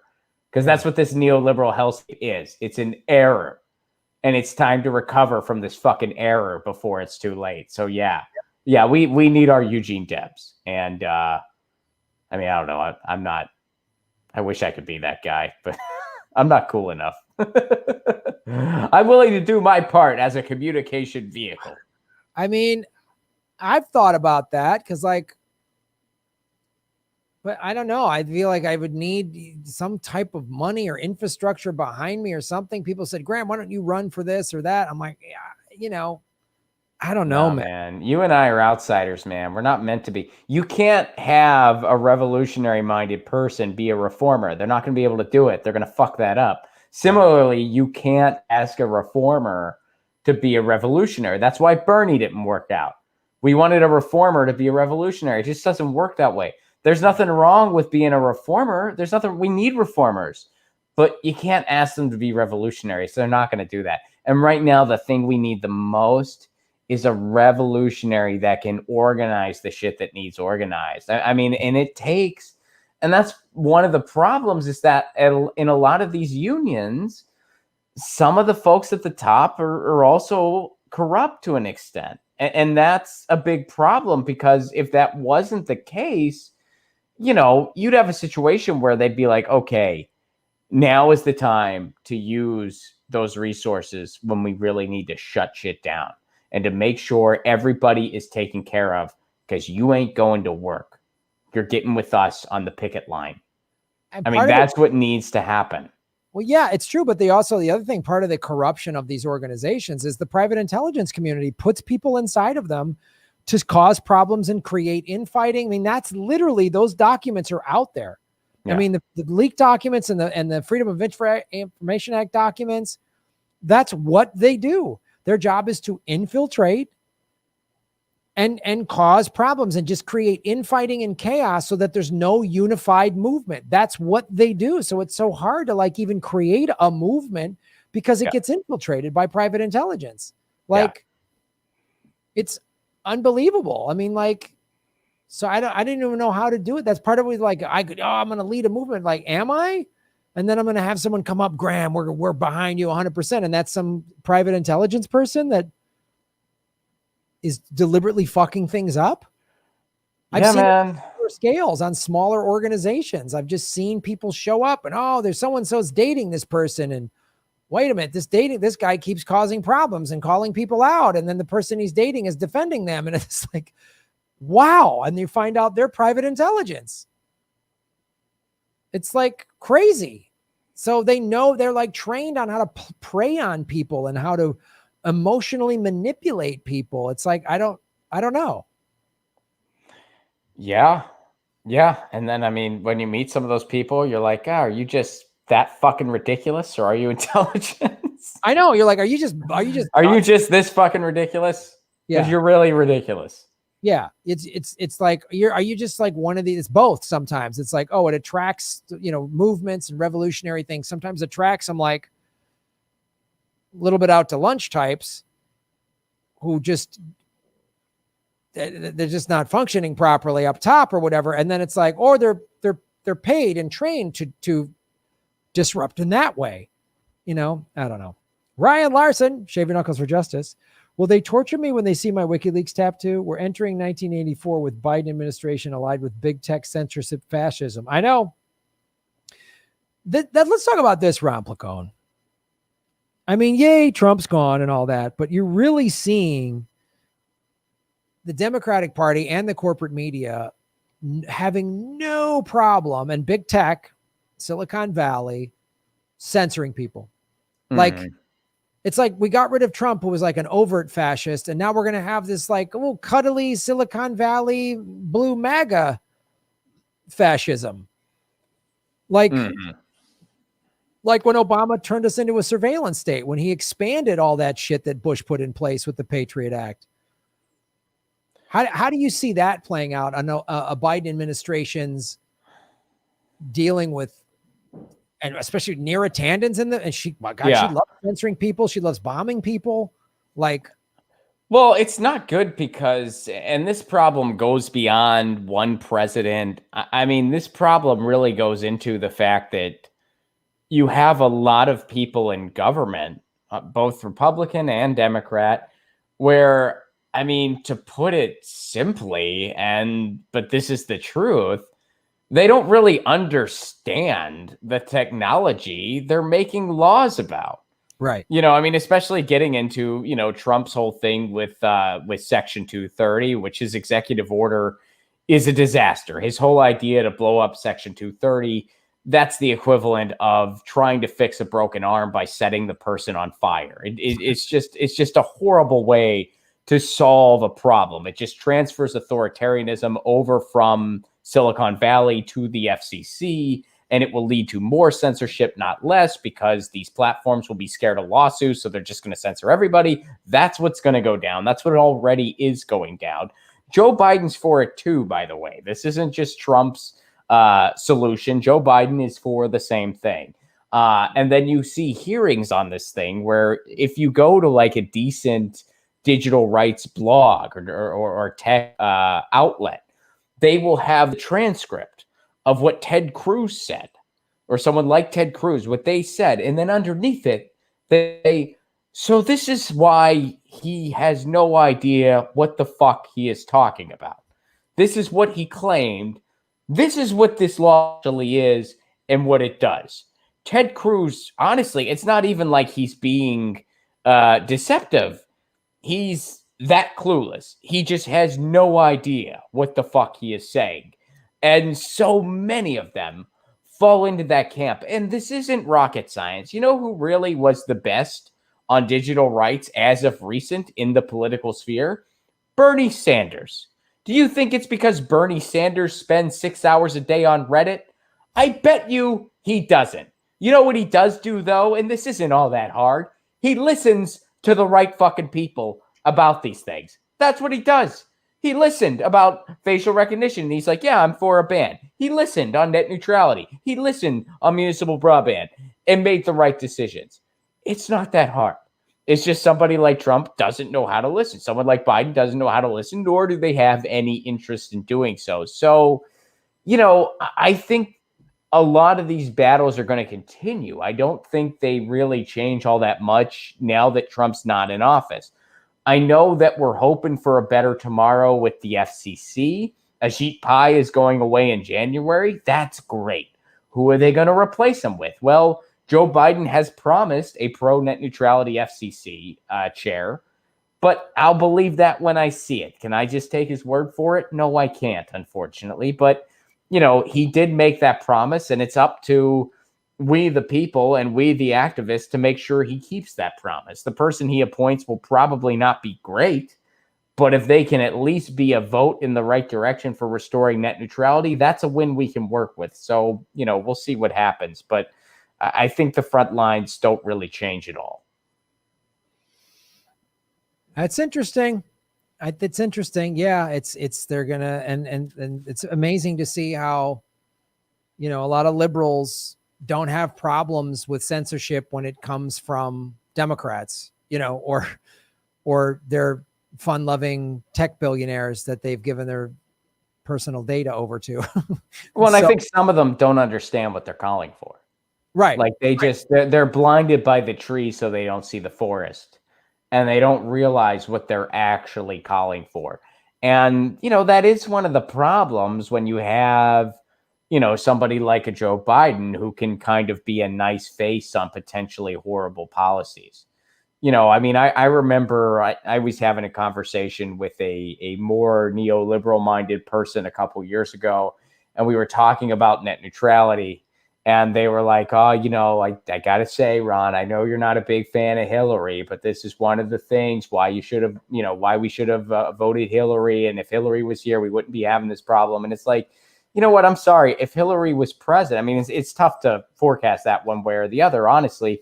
But if Hillary was president, I think there's also a good chance that we'd be having the same battle. The only difference would be I'd be having to explain to you why net neutrality is a big fucking deal. Yes, I think that's an excellent point. Well, it'll be interesting to see how this shakes out and what blue MAGA people, if any of them wake up, and what sort of passive vote any blue will do people will wake up. Because they can't keep screaming Trump, Trump, Trump, Trump, Trump now that he's gone. Like they can't do that. So it'll be interesting to see. All right, folks, like, share, subscribe, follow Ron Placone, watch Get Your News On with Ron, and support everything we're doing on this channel, and shave your knuckles for justice. Boom. Let's read a couple more super chats, Ron, and then I think we're going to go on our merry way, folks. We've got 360 likes. Let's get that up to 400. I know we can do it.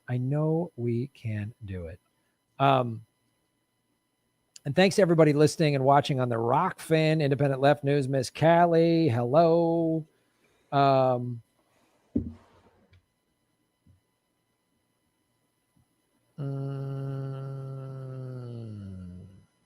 right, let's go. Robin Hood, thank you for supporting the show. Shave your knuckles for justice. Did you know that AOC is trying to blacklist people who worked for the Trump administration? I haven't heard that, but not surprising.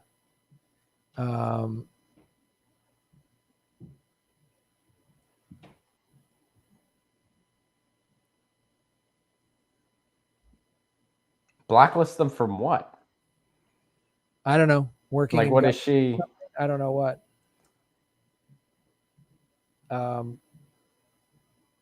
That's crazy. I mean, they're going to go away with Trump. So what is she? I don't know. Yeah, I don't know anything about that.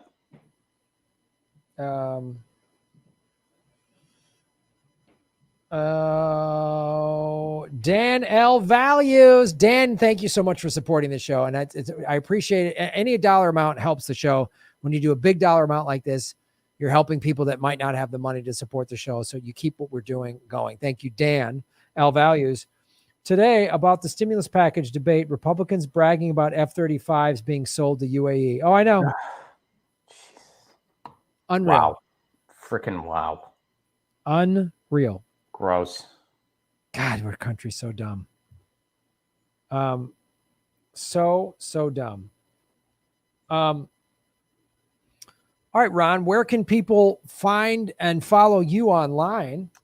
You can find me all over the internet, youtube.com/Ron Placone. Follow me on Twitter @Ron Placone, Instagram @Ron Placone. And if you want your own theme song, you can join my Patreon for a Give What You Can level, patreon.com/Ron Placone. I'm making theme songs for people. There's a bunch of other perks there as well, and it's a Give What You Can level. And ronplacone.com for my Lucy and Ron comic.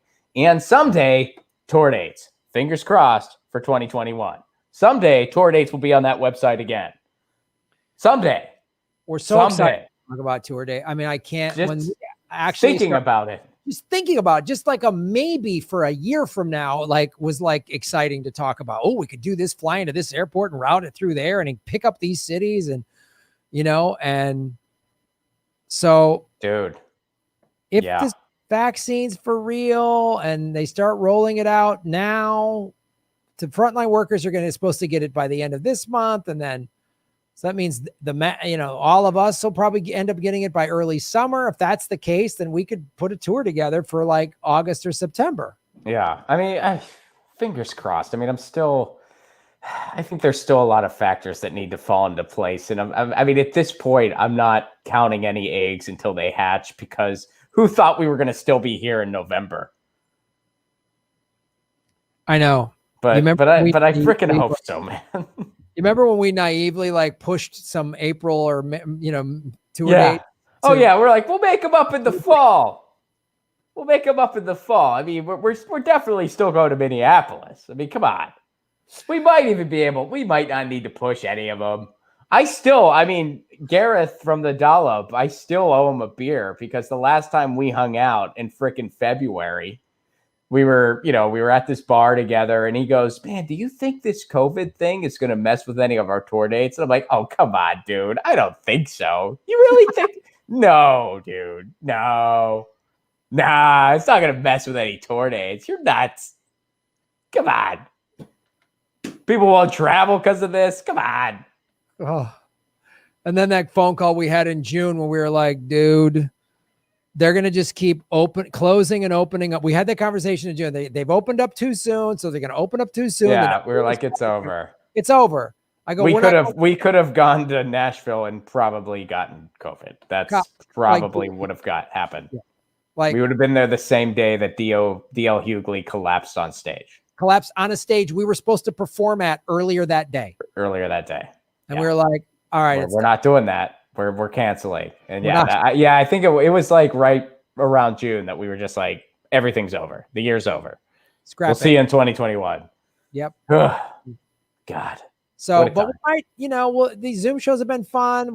Do we want to try to get another Zoom show before the end of the year or what? Maybe. Yeah. We'll have to talk about it. If not, definitely in 2021, we'll be doing them. We'll definitely be doing stuff regularly until this fucking thing is over. I miss live so much. Until this damn thing's over, we'll be doing what we can online. I know it's not the same, but it is a lot of fun, and it's better than nothing. Yeah, it's nuts. I know. I miss doing Jimmy Dore shows. I miss doing I miss when we would do that cool studio, the All Things Comedy Studio. I miss going there. Like that. That was fun, dude. We fun. Table and just make each other laugh and talk shit, and then Fiorella would come on, or sometimes people Skype in, or Dave or whatever. Oh man. Well, we'll be back someday. We'll be back someday. All right, Ron. Well, I'm going to let you go. I'm going to sing a Granny Petrol song, but thanks for coming. Everybody, buddy. Follow Ron Placone and do all that. All right, buddy. We'll see you soon, man. Peace, man. Later. Ron Placone, everybody. And please hit the subscribe button if you haven't already. If you're new to the show, make sure you're subscribed. If you've been subscribed for a while, double check to make sure you're still subscribed, because YouTube has been unsubscribing people. I just lost 100 subscribers. It's bullshit. But support what we do. Go to patreon.com/Graham Elwood. You get bonus content for as little as $2 a month. And I put all my live streams in the archive at the $10 level on Patreon and also at rockfin.com/Graham Elwood, which is a blockchain cryptocurrency platform. And all my videos are on Rockfin for free with no ads. And then the bonus videos are $10 a month. And the great thing about Rockfin, when you sign up for the premium, which is $10 a month, you get everybody's premium. Mine, Ron's, Convo Couch, Jimmy Dore, Whitney Webb, Richard Medhurst, who we've had on the show, Kim Iverson, who's been on the show, Jason Burmis, who's been on the show. Lee Camp is going to start posting. Dave Anthony from The Dollop. Ron was just talking about his co-host Gareth. Dave Anthony's been on the show. So check out. And some people are like, if you don't have, if money's tight, then what you can do is like, share, subscribe, do all that stuff. So check that out. Because I understand money's tight for some people. So you can sign up for Rockfin for free too. Just go to rockfin.com, sign up for free, and like my videos. So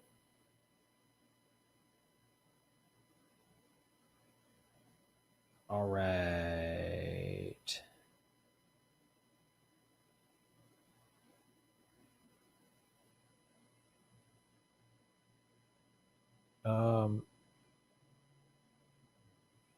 Just participating in chat is of worth. They know it. Thank you.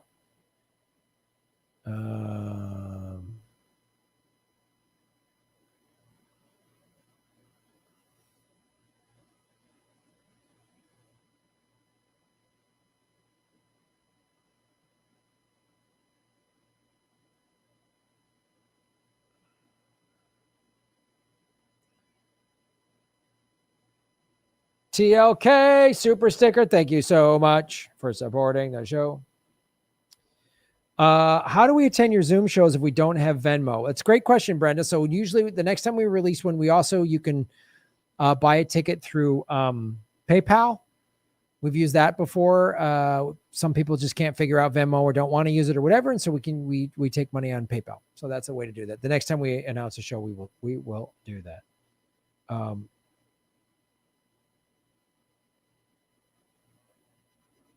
All right. All right.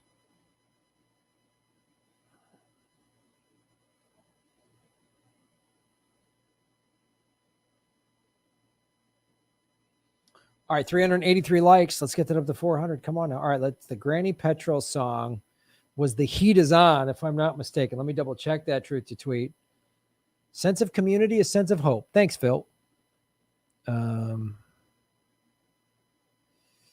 Hold on.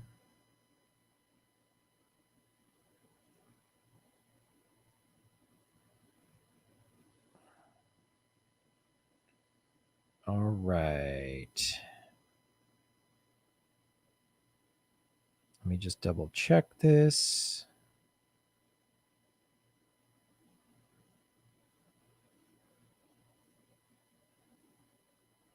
The heat is on. All right.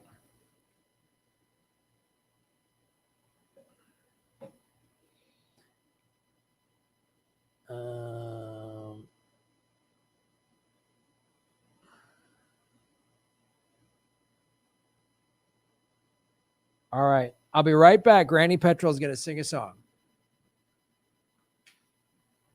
for Greta.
Hello, everyone. It's Granny Petrol. Here to sing.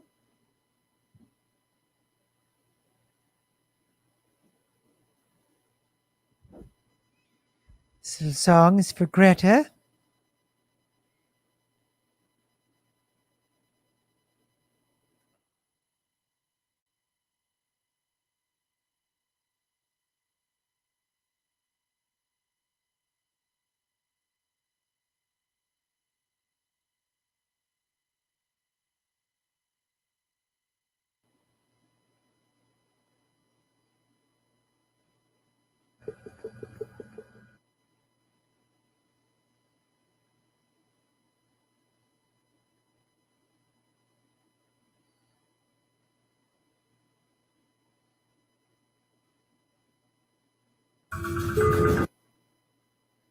Okay, this song is for Greta.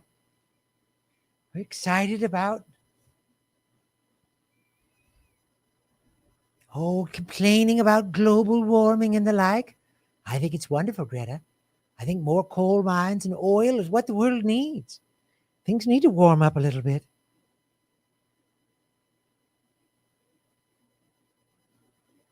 Let's start a song, huh? That's why we're in front of fake fireplaces drinking oil. Thank you. I'm Granny Petrol. The heat is on.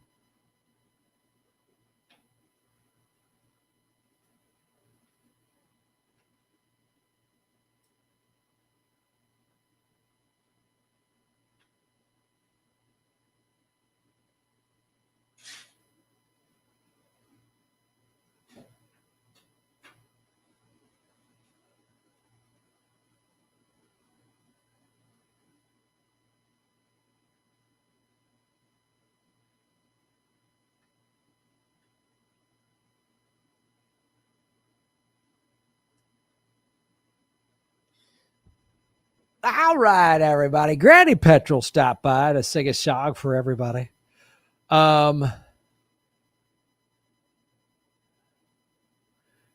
Thank you so much, everybody, for watching the show. Thank you to Truth to Tweet for that song suggestion. Thank you to Kate, our moderator. Thank you to Ronnie Placone. I'm glad you like the wig. Thank you, everybody who came in the super chat and for supporting the show. Make sure you're subscribed. And we will go live again tomorrow night. Not sure when. But yeah. So check that out, everybody. Thank you so much. And thank you. Make sure you double check for the bell notification. And we will see you tomorrow. That's Phil Donahue's wig. Thank you. Thank you, Timbuktu. Thanks. Couldn't hear your music too loud and you were too small to see. Well, I'm sorry about all of that. But I'm glad you got to enjoy it one way or another. Thanks, everybody. Turn on your YouTube notifications as well as on phone app settings. Thank you for that, BlackRock44. We appreciate all the help. Make sure you're subscribed and then like the videos when you watch them, the clips, and share them out on your social media. All that stuff really helps. Friends of Science. Oh, Anna Jack. Watch Granny Petrol. Go back into the Granny Petrol playlist on YouTube. The Granny Petrol origin story. She works for this company, Friends of Science, which is paid by the oil lobby to push bullshit climate denial. Yeah, it's fantastic. Thank you, everybody, so much. Have a great. Thank you for saying I'm handsome. I appreciate that. You're all citizens of Gotham. You're all making Gotham great again. Follow the money, connect the dots. Just go for the truth. Doesn't matter. Find the truth. Thanks for watching. Shave your knuckles for justice.